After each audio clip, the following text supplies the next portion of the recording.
Hello and welcome back to Maine Justice. It is Tuesday morning, June 16th. I'm Andrew Weissman, and I'm here with my co-host, Mary McCord.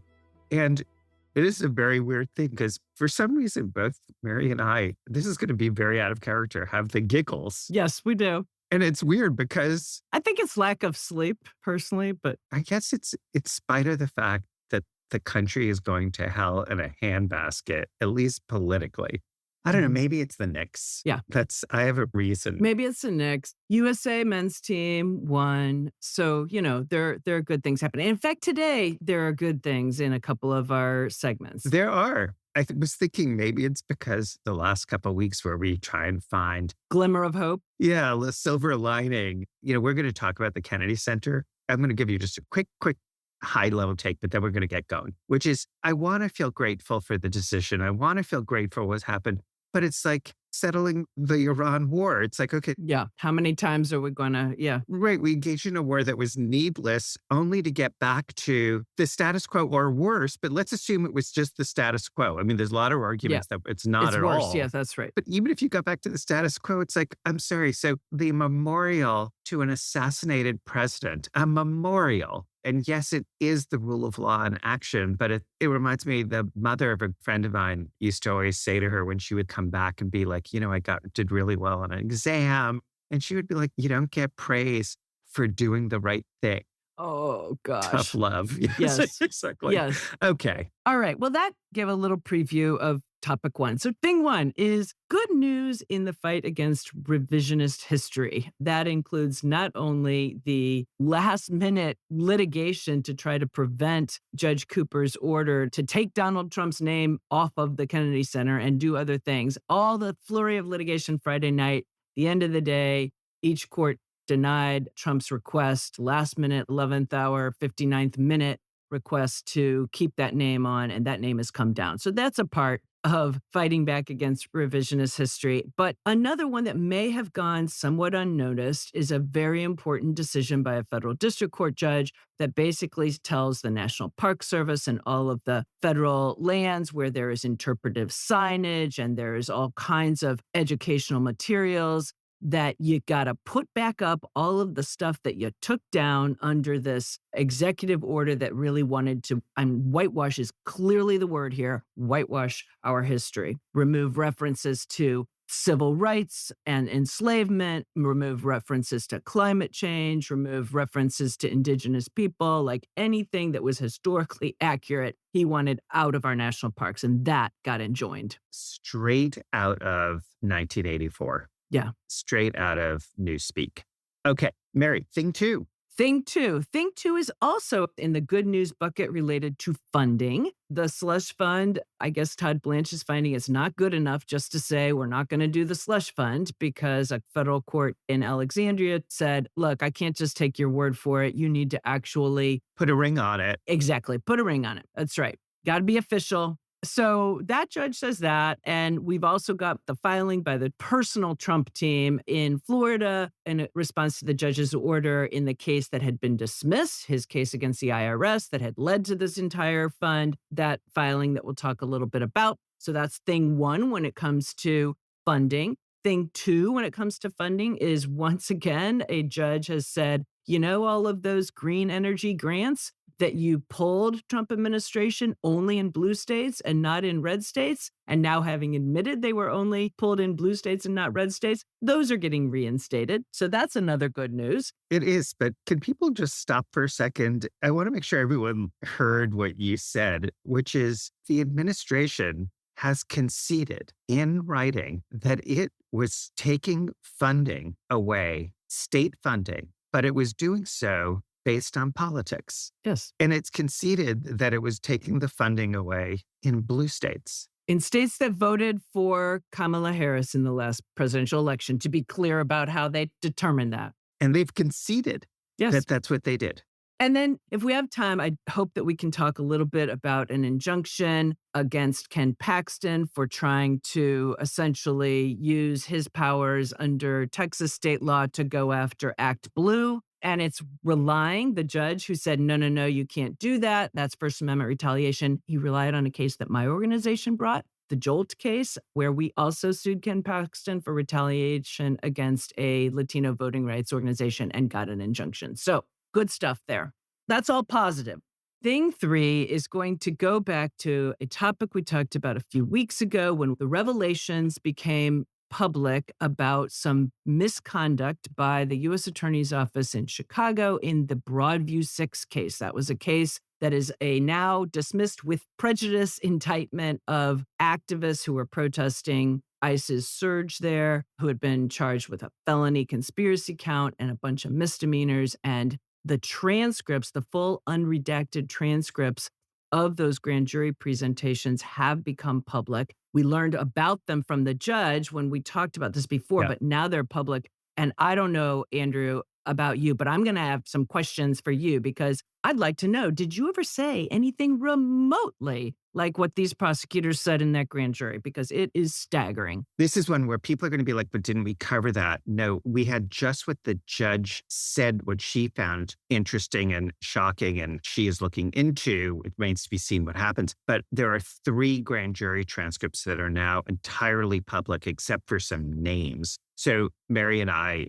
have exhaustively read all of that, so you don't have to. And there's definitely, in addition to what the judge flagged, there is one thing I really want to flag for you that I was just like, my jaw was on the ground. Yep. And there were 2 prosecutors in the grand jury for all 3 sessions.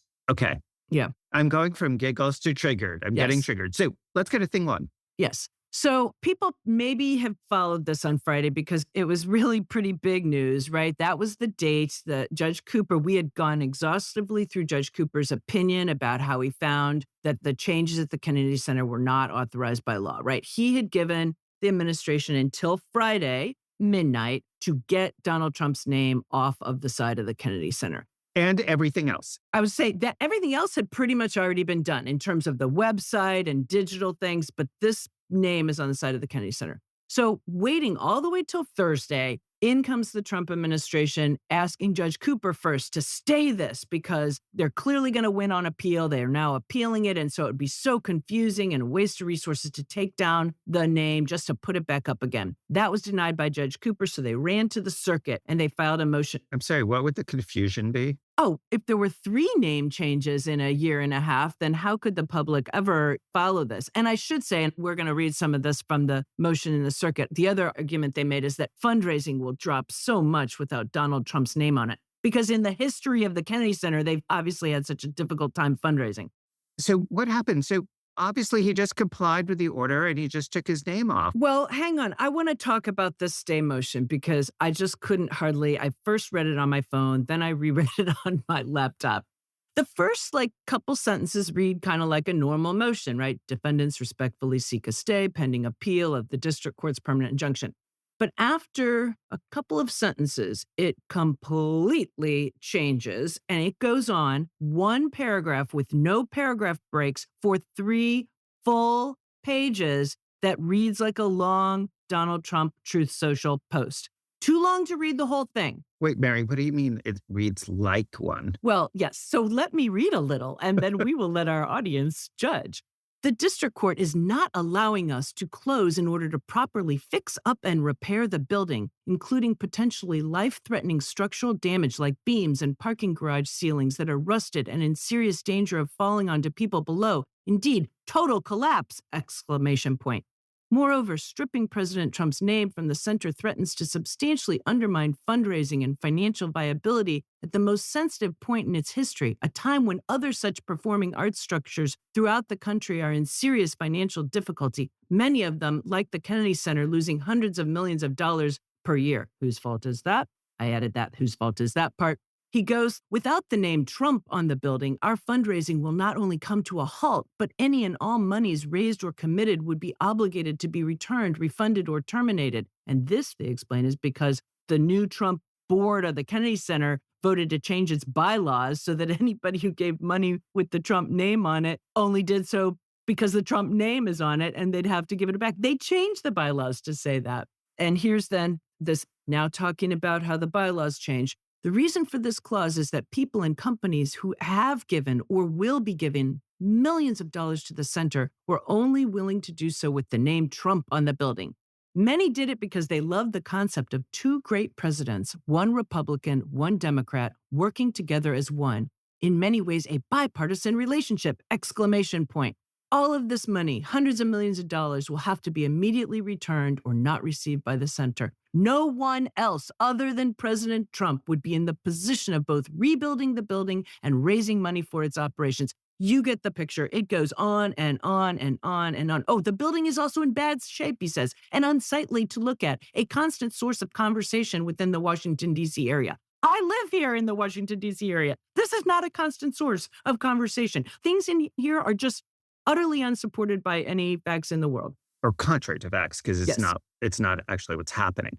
So then, as everyone knows, the name changed. But after the government said, oh, it needs 12 more hours because of essentially some storm. And there was a big storm. There was a big storm, but it also is one where what happened, they took a lot of time to build scaffolding. That's right. So that the press couldn't see and the public couldn't see. And once again, it's so that there's no visual representation, so that the public doesn't see that the name's coming off. They hung huge white sheets to cover it up. And even after the name was down, they left those sheets up. Exactly. And so Kennedy can't have his due of it being now viewed as the memorial. To me, the thing that is true about this, it is a victory for the rule of law, but it tells you everything about Donald Trump. Both the idea of wanting to put your name on a memorial for somebody else because you want it to have sort of reflected glory, and you can't live with the fact that it's for somebody else who is viewed as a significant president and presidency. But then the idea that this is how you deal with defeat is that it's with no sense of obligation to the public and a distortion of the public record. And this is maybe a really good transition to the order in the national parks case. Agree with you there, but because you brought up the memorial a couple of times, I do want to tell our listeners what the Trump administration had to say about that. Because one of the reasons for Judge Cooper's order is that Congress had said this is a memorial, right, to John Absolutely. F. Kennedy. And you can't have, the legislation said there can't be any other memorials or plaques in the nature of memorials at the Kennedy Center. So here's what the Trump administration says. This narrow language does not sweep in the name here, meant to recognize the ongoing and future contributions of a living president, not to commemorate or remember a deceased one. Say what? Huh?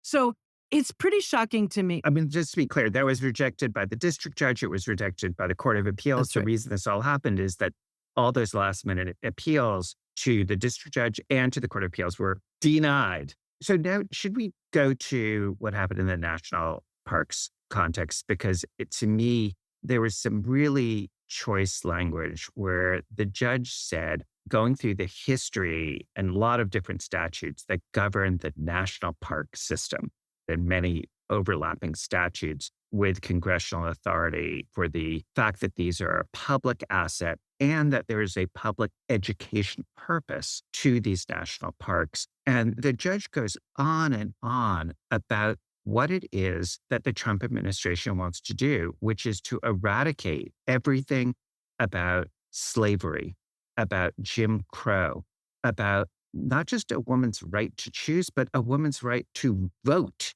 that there shouldn't be any history of that, about indigenous people and the history of this country with respect to them. And, this is trying to say our history is going to be a Christian, white, male country. And it is unbelievable. And we're going to erase anything that says otherwise under the Right. guise of an executive order called Restoring Truth and Sanity to American History.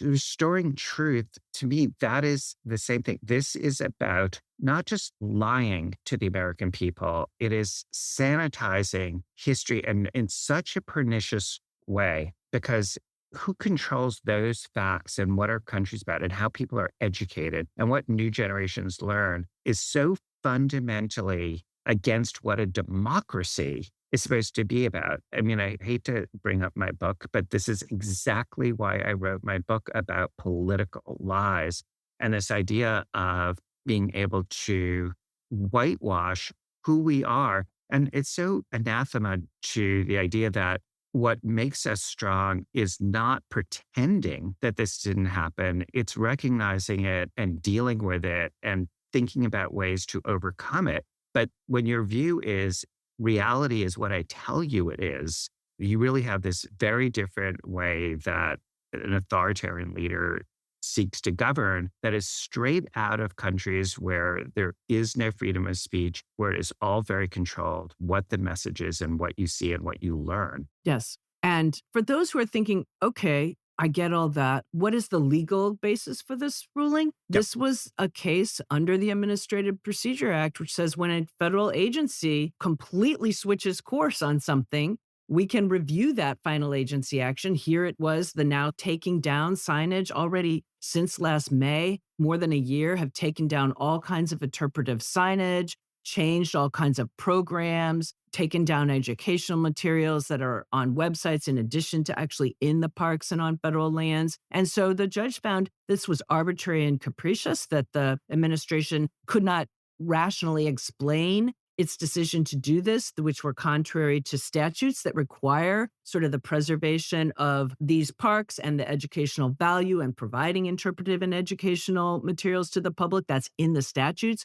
And the government couldn't explain how its decisions were consistent with those statutes, were consistent with the facts, which was that people use and rely on scholars, educators, homeschoolers who rely on the parks, right, to take their children, government contractors and scientists who have advised the parks for years about this kind of signage. Because some of it also, the one area I'm not sure you mentioned was climate change. A lot of the parks will talk about the impact of climate change on those parks and how important it is to sustain our seashores, et cetera. And so that was the basis of the legal ruling. But the judge also made some very beautiful and poignant statements. And we could maybe, before we wrap up this segment, just mention a few of those. But also, if you're wanting to see, it's not going to be a full catalog, but a very illustrative catalog of what has been taken down over this last year. She goes through a number of the things that have been removed, and it's just really striking. Jaw-dropping. Jaw-dropping. It really is. But she says in her opening, from the echoes of abolition in John Brown's fort in Harper's Ferry to the genesis of the modern LGBTQ plus civil rights movement at the Stonewall National Monument, to the retreating ice of Glacier National Park in Alaska, the national parks preserve the multifaceted and multi-layered history of our nation, including the good, the bad, and the ugly. Often referred to as America's largest classroom, national parks serve in that spirit by telling the stories both of those who write history and those who go unheard. The beauty of history is the unvarnished storytelling of a time gone by and the delivery of undeniable truths. And then she says, under the guise of promoting American dignity, this administration seeks to share a limited history by ordering the removal of all signs, displays, and interpretive exhibits at national parks that do not align with its preferred narrative, thereby telling half-truths. I think a systemic issue here is that while the president issues this executive order that says, I'm doing this because I want to correct history, that these are false histories and we want to have a true reconstruction of history. So this is saying black is white, right? So he's saying black is white, black is white. And this is what's great about courts, because the judge basically is saying, okay, what are your facts? Support it. And there are no contrary facts. In other words, if you're lying in a court of law, you know what? It's one place in this country where facts and law still survives. I'm not saying in every courtroom at all times, but this is an example where if you have an executive order that is actually false, where it's saying, believe me, this is what's going on, the judge goes through it and says, this is black and white. What you are saying is false. And so when you are saying that you are purporting to correct history, you are not, because you have no facts to support what you're doing. And so systemically, you are really seeing the judicial branch saying, she doesn't use this term, but it is, you are lying. And the legal basis is exactly as you said. The Administrative Procedure Act is one where if you are basing it on a lie, you obviously have not done the necessary fact finding. It doesn't have a rational basis. And that's why it was struck down. So this and the Kennedy Center case are so useful and they're so important both to history, to truth, and to two separate judges, particularly district judges who are upholding checks and balances in the rule of law in this country. Hear, hear for the judges. Let's take a break and come back with other good news.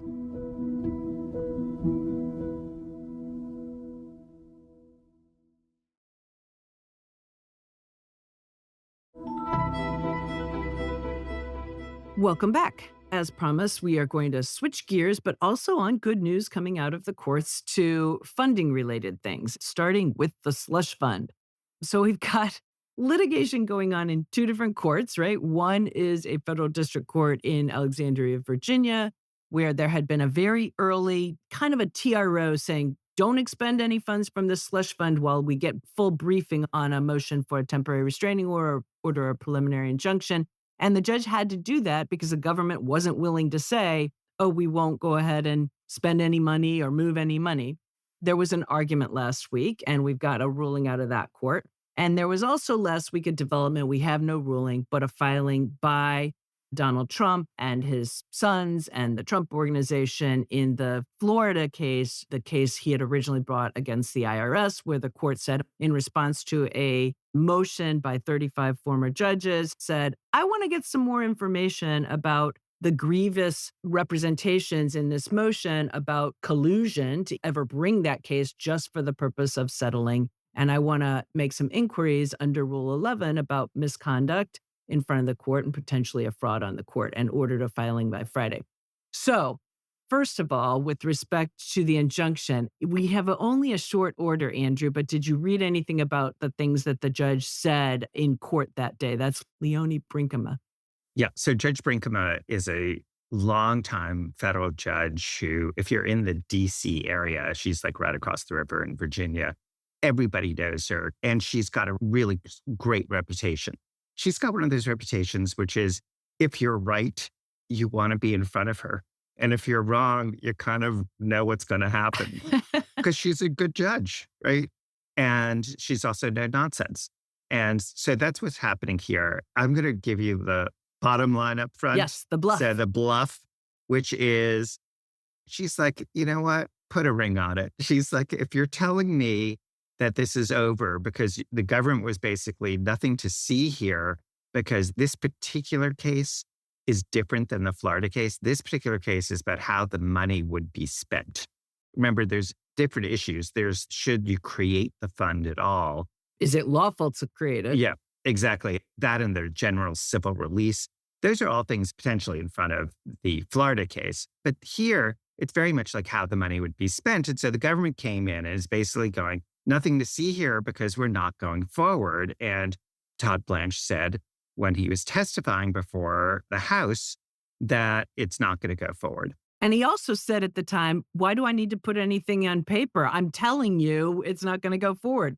Right. Of course, the counter to that is, well, usually somebody might think that your word is your bond, and it is the acting attorney general who is the nominee to be attorney general. So normally a judge might say under normal circumstances that that has a certain amount of credibility. Of course, in normal circumstances, not only would this not happen, but you wouldn't have any problem putting it in writing because what's the problem? The only reason you wouldn't put it in writing is because you're concerned that the president is going to pull the rug out from this because he's got other ideas about how to go forward. And exactly. That is what Judge Brinkema said, essentially. She is like, you know what?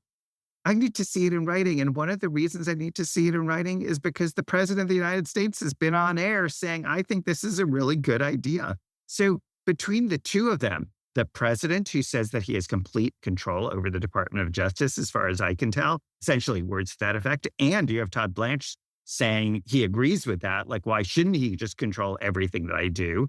Both of those things are shocking. But obviously it has effects because Judge Brinkema can say, well, you say it's not going to happen, but your boss says I'm not ruling it out. So she's like, if you want this case to be over, I need to see exactly what you're committing to. Yes. And so she says, file a declaration under the penalty of perjury that the government will not take any action to create or operate the anti-weaponization fund, that the anti-weaponization fund will not proceed in any manner or under any name. And if this declaration is not filed by June 19th, the court will issue a scheduling order and require the defendants, that's the federal government, to file responsive pleadings in July, meaning the case will go forward. You want me to get rid of the case? You want me to say there's nothing to see here? You got to file that declaration under penalty of perjury. And we will see Yes. by June 19th what gets filed. What I think that they're going to do, short of creating this fund again, but I think they have so much congressional pushback, I'm not sure they're really going to be able to do that, is that they're going to dribble it out so that it's like, we're not going to create it as a big fund that we can all get upset about. We're going to do what we did with Michael Flynn, That's right. which is that people will write little letters saying, I want money. And then we're going to, without maybe not even telling, they're going to say, I'm hurt, I'm going to sue you, not actually sue you, so they don't make the mistake again of going to court.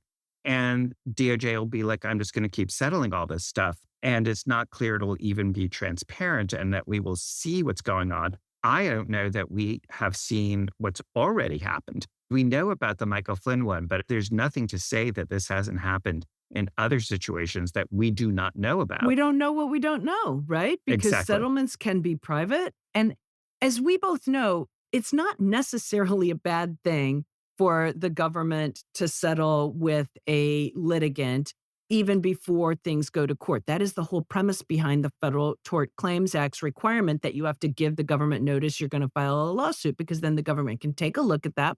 And if they actually think there's something valid there, they could offer a settlement, and then that saves the litigant and the government the time and effort expense of the litigation. But that assumes legitimate. Yes, like who would have ever thought this? That assumes that you'd be representing the government and take your oath of office seriously, that you wouldn't be colluding with the other side. I mean, what is the difference between saying, oh, yeah, you know what? I'm willing to settle the case that, Mary, you wrote about where you're saying you were hurt. You know what? I think I'm going to settle that with you, but you need to give me $50,000, right? There's no difference in terms of what the judges are upset about, because they're looking at the government going, I need to see that this was a legitimate settlement. And here, of course, and this is what's going on in Florida, is the court is concerned that the right hand and the left hand are attached to the same person. Yeah, that's right. Yes. I love how we grow our metaphors as we go along. Yes, exactly. In this kind of Frankenstein way, That's sort of totally pieced right. together. Yes. So, as you said, in Florida, there's been a brief filed by sort of the government, but it's been ostensibly the private lawyers for the plaintiffs. But of course, that's Donald Trump and his sons. And the Trump Organization. Yep. yeah, by the way, I would love to know whether it was written exclusively by them, because this is pure speculation. But it just felt to me like somebody in the Solicitor General's office of the United States may have had a hand in it. That would be really bad if that's true. But by the way, that would be part of what the discovery would be about, That's right. because the idea is they're on both sides. And what you're saying, though, really is that it does read like a legit brief, right? Unlike that thing that I read in the first segment, filed by the Trump Justice Department to try to keep his name on the wall of the Kennedy Center, that just read like a Truth Social post. This does not read this way. And they first make arguments, basically, court, you can't review this. We dismissed our case before the government ever responded to our case under Rule 41A1A1. That means the case is over, gone, you have no jurisdiction. And really pushed back that she could reopen this under other federal rules, and spent a lot of the brief on that. On some very technical things, Very technical. but all serious issues. Yes, and that you would totally expect, if it were the department who was responding to something where they thought there wasn't jurisdiction, you would totally expect a brief to read like this, that you just don't have authority to dig into this. And then one of the points they bring up is the point that I had just made before we started digging into this particular filing, which was that the private Trump team says the government can settle claims out of court. We didn't even ever have to go to court. They do this all the time. And that's right, but it presupposes legitimacy. And one thing, when you read this, you have to put aside the logic and the facts that we know, which is that this was really, certainly by all appearances, looked like an orchestrated lawsuit to provide a basis for a settlement. You have to suspend that reality and read this. And they're making the arguments that, of course, these settlements are routine, and there's nothing to see here, and you can't look anyway, even if there was something to see. And on that, they were at their strongest on the procedural hurdles. They were at their weakest on this happens all the time, because one of the things that they did not deal with is that the government actually is fighting similar claims all the time. And they just don't address why the government took a different position here on the various defenses that the IRS makes to comparable lawsuits, including that this case was filed out of time, meaning that it was filed after the time period in which it had to be filed, which I believe is 2 years. And that would mean that it would just be, It's just too it late. would be zero, too late. Exactly. And so to me, that is what puts a lie to this. And yes, there are these procedural issues, but it's very hard to ignore that's what's going on here. Now, there are various potential remedies that the judge has, but we're going to get a decision and we'll be able to dig in That's on right. that at that point. Because I know one of the things that you flagged up front that you wanted to talk about, which I think is so important, is Department of Energy grant cancellations. So, Mary, I'm going to turn it to you because you're more disciplined, I've been told. How's that for laying down the gauntlet? Well, yeah, we can talk about green energy pretty quickly because this is the second case where there had been a lawsuit brought by the first case, I think, was brought by a group of states and cities because the government had cut off all these grants into those particular states and cities for green energy projects. This newest case was actually brought by a bunch of the grantees, the actual companies, right, that were going to be paid to develop different green energies and all of these different things, basically piggybacking off the other case. Because in the other case, the government had come in and admitted in a court filing that this had only been cut off from blue states. We're saying blue, but the precise language was states where the majority of voters had voted for Kamala Harris in the 2024 election and not red states. Can I just give some specifics for people? This is $82.1 million in clean energy grants. And these all were reinstated by Judge Maida. We That's can right. attach the ruling so that you have it. And the plaintiffs were involved in 11 projects in New York, Oregon, Connecticut, Minnesota, and Colorado. And those are states where they voted for Vice President Kamala Harris. So Judge Maida followed his ruling from earlier and followed what the government said. But just to make sure people understand two things that were happening, I think maybe the same day, if not within 2 days of each other. One is in court, the government had said a primary reason for the selection of which grant termination decisions were included in the October 2025 notice was whether the grantee was located in a blue state. This is the government admitting this, right? The government also represented to the court that it would be legally sufficient for equal protection purposes and specifically for purposes of rational basis review to find that the primary reason for the termination decisions at issue is because of location in blue states. That is what the government had told the court. That is what the government even agreed to in a stipulation with the plaintiffs here. At the same time, on Capitol Hill, Energy Secretary Chris Wright was unrepentant, according to the Washington Post, and said this, quote, "No decisions were made on politics. I keep hearing that charge. It's bullshit. We're going to say it a million times. It's not true. It's actually false." So that would be, Somebody's not telling the truth. yeah. So once again, public lies, but in a court of law, it's exposed because the courts are a place where facts and law still matters.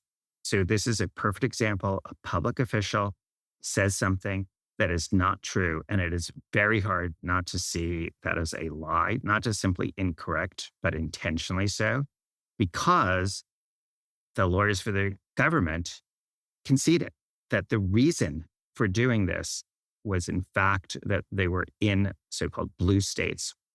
Mary, how about doing a little Act Blue? So this is about First Amendment retaliation. Act Blue is an organization that basically helps people donate money to Democrats. I mean, it doesn't purport to be sort of nonpartisan, and there is an organization comparable on the other side called Win Red that is basically a way of helping people funnel their donation to Republicans. So what happened is back in 2023, the Texas Attorney General Ken Paxton started investigating Act Blue under Texas's law called the Deceptive Practices Act. And the issue was whether certain payments made by gift cards were fully compliant with the rules about this type of giving. And under his authority as the Attorney General in Texas, he issued requests to examine some of Act Blue's records, Act Blue submitted records. He issued some additional civil investigative demands seeking various communications. Act Blue did all of this in 2024. Then, as the court says, Paxton's investigation lay dormant for the following year and a half. On February 18th, 2026, James Tallarico announced that his fledgling Senate campaign had raised $2.5 million in a single day, $2.2 million of which originated through Act Blue. Guess what happened after that? So just make sure everyone understands. Tallarico, who is, as we are recording this, the Democratic nominee for Senate in Texas, and who is the Republican nominee, with the president having backed him and not John Cornyn, is Ken Paxton. That's right. And so that's why this case, and one of the many reasons this has particular salience. So you have Paxton as Attorney General of Texas. What does he do after the year and a half of this so-called investigation being dormant? And the person who he is thinking, if he wins the Republican primary, he will be the nominee to run against Tallarico. It's revived. That's right. 5 days after Tallarico's filing about his fundraising, Paxton filed suit against Act Blue in Texas state court, asserting these violations of the Deceptive Trade Practices Act. So what Act Blue did is similar to what we did in representing Jolt, because Ken Paxton had launched a baseless investigation against a Latino voting rights organization in Texas, alleging without any support that they were registering undocumented persons to vote. He had sought documents from them. We had obtained a preliminary injunction before the 2024 election. He said he was not going to seek documents anymore. Jolt voluntarily dismissed its case. The same day they dismissed the case, he filed a state court action seeking to pull Jolt's corporate charter as a nonprofit in Texas, saying, "You filed a lawsuit against me." And so we, on behalf of Jolt, did what Act Blue's attorneys did. We went into federal court, Act Blue did the same, and filed a First Amendment retaliation lawsuit. And in Texas, in that suit, the judge issued a preliminary injunction against Paxton's efforts to take away Jolt's corporate charter. The judge here in Massachusetts, because that's where Act Blue is located, issued a preliminary injunction against Paxton's efforts to continue to this state court action based on the Deceptive Trade Practices Act, finding First Amendment retaliation. And here's a key paragraph from the judge's decision. And it says his, meaning this is Ken Paxton's, his fundraising emails since filing the state action have been similarly explicit. He identifies Act Blue as, quote, the Democrats' shadowy digital fundraising network, unquote, noting that it has raised billions of dollars for Democrats and, more specifically, quote, eye-popping sums online, unquote, for Tallarico. The judge concludes, the truth is plain and captured in Paxton's own declarations. The lawsuit was filed in retaliation for and in an attempt to suppress Act Blue's efforts to fund Tallarico's campaign. Can't get much more explicit than that. Exactly, and uses Ken Paxton's own fundraising material against him to say, look, you put out there why you're doing this. That's right. So this is another huge win for the rule of law. It is another example that the courts are remaining a bulwark of democracy, and that the lies and half-truths and misrepresentations that happen in the public arena do not withstand scrutiny when they get to court. Speaking about lies and misrepresentations and half-truths, I think you and I are going to chow down, because you and I have read three lengthy grand jury transcripts from Chicago, Illinois, in the Broadview case, where two prosecutors kept on putting into the grand jury, trying to see if they would vote a felony and misdemeanor indictment on people who were alleged to be blocking a particular ICE agent going to work by surrounding the car. And they presented it once, they presented it twice, they presented it thrice. And this then all blew up, as you mentioned, and the case is over, except for maybe the purposes of sanctions. Sanctions. But we now actually have the transcripts. So let's take a break. We'll remind people of what the judge was concerned about, and then let's see what you and I are concerned about. Let's do it.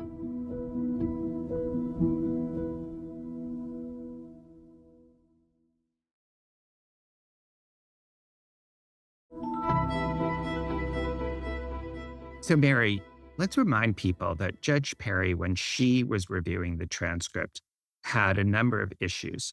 She concluded by saying, I wanted to see the grand jury transcripts, and what you turned over to me was redacted versions. You kept from me some of the key language. And I was sort of under the impression that there were things that were left out that were just about IT transcription problems. There was nothing major.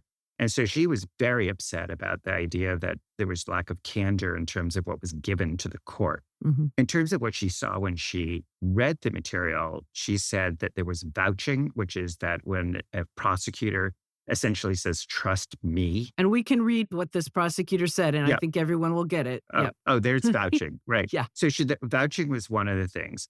The other was that the prosecutor had substantive conversations with grand jurors outside the presence of the grand jury, which is, again, a big no-no. And then the third was that the prosecutor removed grand jurors who said that they disagreed with her. And by the way, I think that all of the things that the judge said are true. Now that we see the transcripts, there's no question that all of that happened, and in ways that are shocking. So all of that is true, and we can give some examples of that. But I'm going to throw out there one of the things that I found, and then we can have that discussion. But I read all three transcripts, and I think I actually texted you over the weekend. Yes, you did. Because I read the first one, and I was like, okay, I see a huge problem. And by the way, the reason it was 3 times was not just because the grand jurors were saying no, but they kept on trying to correct the errors from the prior one. And so they were trying to clean things up, supposedly. And so they were supposed to believe by the third time, it's like the third time's a charm, and it is the third time that the grand jurors do actually vote the indictment. But here's what I was struck by. In spite of the fact that it's particularly in grand jury transcript 2, the younger of the prosecutors comes in and they call him like professor.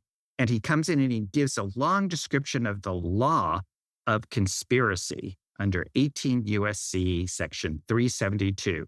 And do you know what's missing in all three? All three. Yes, Do you I know do. how many times the grand jurors are instructed about something called mens rea? In other words, intentionality. That would be 0. So nobody said to them, in order to engage in a criminal conspiracy, a matter of fact, for any crime Almost any crime. other than ones at the end of the 19th century, beginning of the 20th century, some regulatory things, you need to have mens rea. And the way I think about that when I talk to students about this, well, this is what mens rea is. If you by accident knock over a glass of milk and it falls on the ground, that's an accident. And maybe you're negligent. That would be like a civil thing. But if you take the glass in your hand and throw it at somebody, that's Yes. intentionality. So the courts, in order to have a criminal case, it has to be intentional. And do you know how many times the grand jurors were instructed on that? 0. 0. It is unbelievable that they left out. Barry, how do Yes. we explain to people how fundamental that is? I mean, because the law and the Supreme Court said it over and over again. We're talking about criminal culpability here. So it can't be by mistake or by accident. You've got to intend what you do. That's the difference, right? People can be negligent in a civil context where you're not going to go to jail, right? And sometimes maybe they have to pay somebody if they did something was negligent. But if you've committed a crime, it's got to be because you intended to do that. And here there's some complication also, because the government's theory was that these people were surrounding a car, but they didn't necessarily all know each other. And they keep on saying that these could be very disparate people. But you have to be able to say to them, was there an intentional agreement of the parties to achieve a certain goal? Now, maybe there was here. In other words, maybe the facts would show that, but you need to tell the jury Yeah. that they have to find it. And what you're getting at here, just so everybody's clear, is conspiracy, because that first charge, the only felony, was a conspiracy to hinder or impede a law enforcement officer, a federal official in the performance of his duties. And this is about surrounding an ICE agent's car when he's trying to get to the Broadview facility.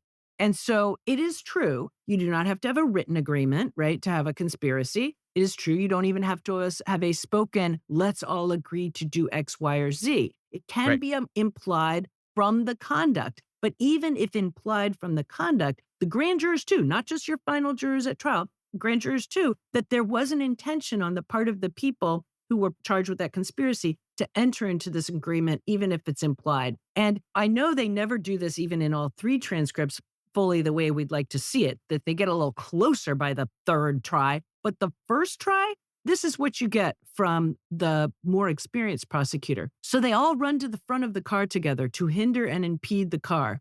That is a conspiracy under the law. And I should tell you, under the law, for a conspiracy, this is, remember when your parents told you when you were young, be careful who you hang with? A conspiracy means that anyone in the conspiracy is responsible for anything anyone else does. Wait, how many things does that violate?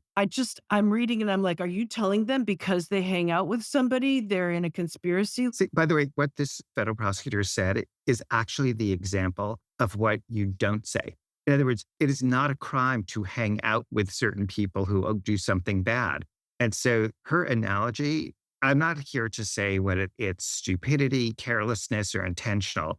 It is the classic example of what you don't say. The other thing that you don't do is you don't say, I'm telling you what the facts are. That's what I was just going to say. So they all run to the front of the car. That is a conspiracy under the Right. law. She just told him the ultimate conclusion. By the way, through all three, there's no sense of the prosecutor saying, you could find based on the evidence. Right. You have heard evidence. I submit to you that the facts will support a conclusion that. Right. What I say is not evidence. And so if I've ever suggested otherwise, you are making those determinations. But over and over again, they'll play a video and they'll say, this is what you see. This is Yes. what so-and-so did. Including identifying the people. I don't think any agent ever identified the people. An agent does come in later to identify, but it's still such improper practice because you would say, as you heard from Agent Yes. McCord, Agent McCord has identified the following people.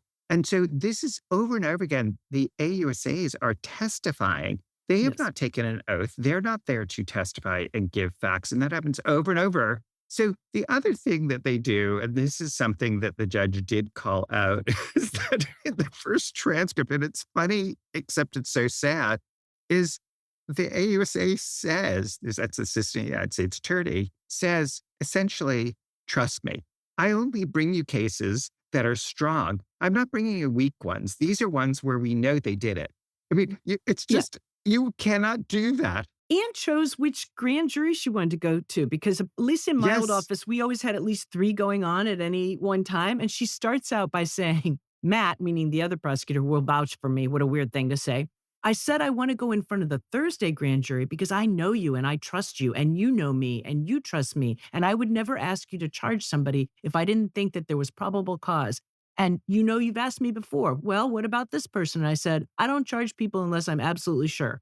I'm just reading from the transcript. That is what she said to the grand jury. I'm coming to you because wink, wink, nod, nod. You trust me. You know, I'm only going to bring you real cases and indict these people. So you do have somebody who's vouching. You have them testifying. You have them talking to the grand jurors outside of the grand jury. You have them not giving the full instruction on the law as to what it is that they have to find.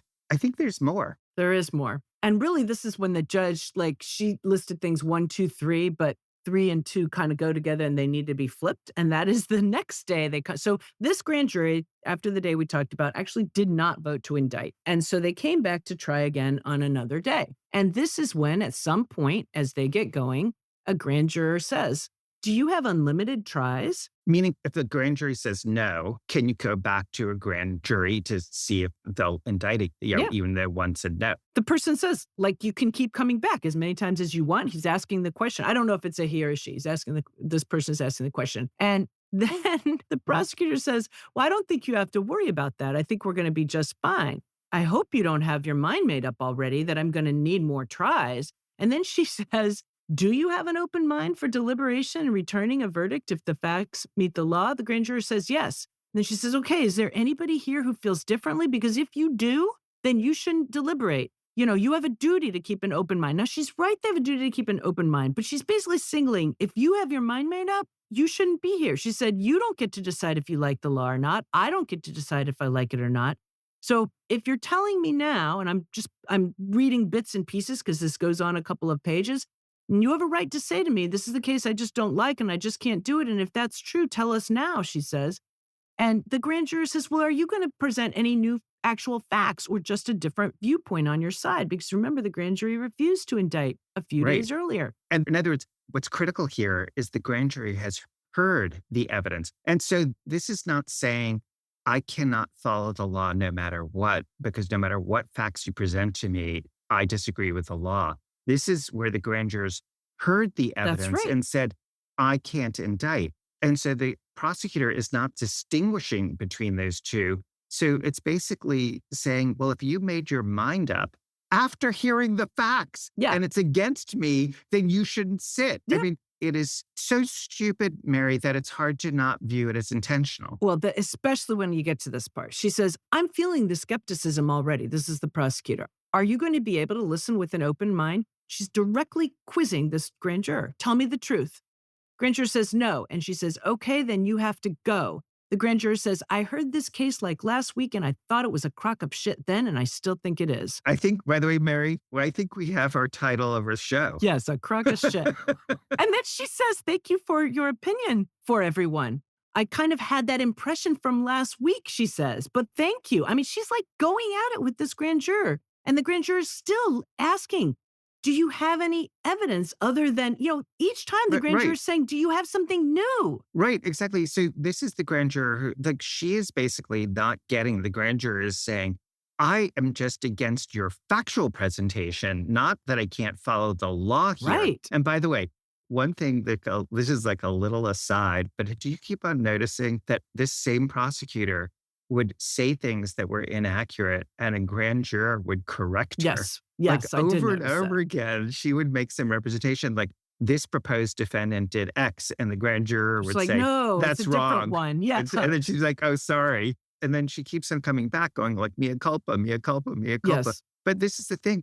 If it was just what the judge said, it would be bad. I Yep. mean, really bad. But it was more. And so this is what, just so people keep an eye on it, we are keeping an eye on it, because what we are seeing bubbling up in Chicago is if you are a defense lawyer and you have one or both of these prosecutors on your case, the defense lawyers, and I would assume the judges, are going to be looking very closely to see whether she is engaged in the same kind of conduct or what could be misconduct because of things that were said in the grand jurors.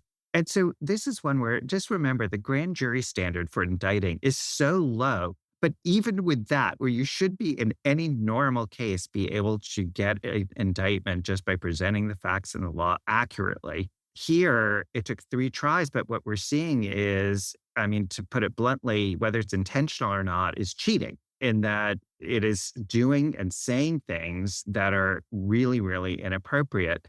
And layer that onto all of the retributive indictments that we have been looking at: Letitia James, James Comey, the Jerome Powell investigation, the 6 members of Congress. Gavin Newsom just announced that Yes. he and his wife are under some sort of criminal investigation. I mean, by the way, notice one similarity in all of that? It's like, it's all either Democrats or one Republican or maybe 2 Republicans who are perceived as enemies.